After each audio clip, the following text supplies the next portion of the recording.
தோழமை சொந்தங்களுக்கு பணிவான வணக்கங்கள். அன்புடன் KVS.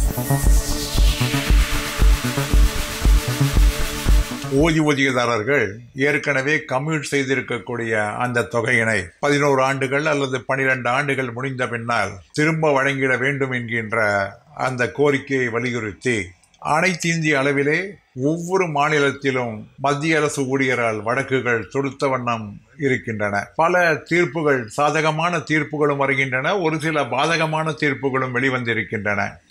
ஆனாலும் ஊழியர்கள் சோர்வடையாமல் மீண்டும் மீண்டும் வழக்குகளை போட்டு இதிலே ஒரு சரியான தீர்வினை காண வேண்டும் என்ற முனைப்புடன் இருப்பதை நம்மால் உணர முடிகிறது.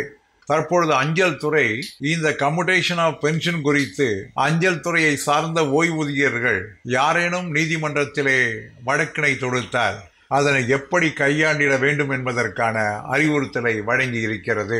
நிறைய வழக்குகள் தொடரப்படுவதால் இதை எப்படி சமாளிப்பது என்பதற்காக department of pension and pension வெல்ஃபேருக்கு அஞ்சல் துறை கேட்டது. அஞ்சல் துறையினுடைய அந்த கேள்விக்கு department of pension and pension welfare சரியான முறையிலே தரவுகளை கொடுத்து இந்த வழக்குகளை சரியாக கையாடிட வேண்டும் என்று சொல்லியிருக்கிறது.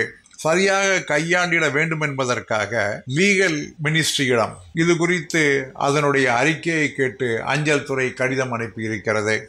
லீகல் மினிஸ்ட்ரியிடமிருந்து தரவு பெறப்பட்ட பின்னால் அது ministry of finance, department of எக்ஸ்பெண்டிச்சருக்கு அனுப்பப்பட்டு அவர்களுடைய கருத்துக்களை கேட்டு அதற்கு பின்னால் தான் நாம் இதற்கான பதிலை சொல்ல முடியும். ஆகவே அஞ்சல் ஓய்வூதியதாரர்கள் எங்கெல்லாம் வழக்குகளை தொடுக்கின்றார்களோ அந்த வழக்குகளை உடனடியாக அதற்கு தீர்ப்பு வழங்கிடாமல் மேலும் 3 மாத கால அவகாசம் தேவை, இதற்கான விவரமான கவுண்டர் அஃபிடவிட்டை நாங்கள் தயார் செய்கிறோம் என்று சொல்லி குறைந்தபட்சம் 3 மாதத்திற்கு அவகாசம் வாங்குங்கள் என்று அனைத்து மாநில அஞ்சல் துறை தலைவர்களும் பணிக்கப்பட்டிருக்கிறார்கள்.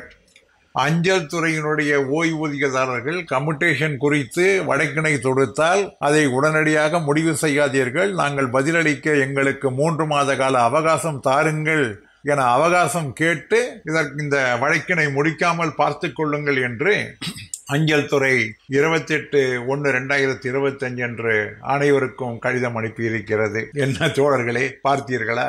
இதுதான் அரசாங்கம். மீண்டும் சந்திப்போம். அன்புடன் KVS.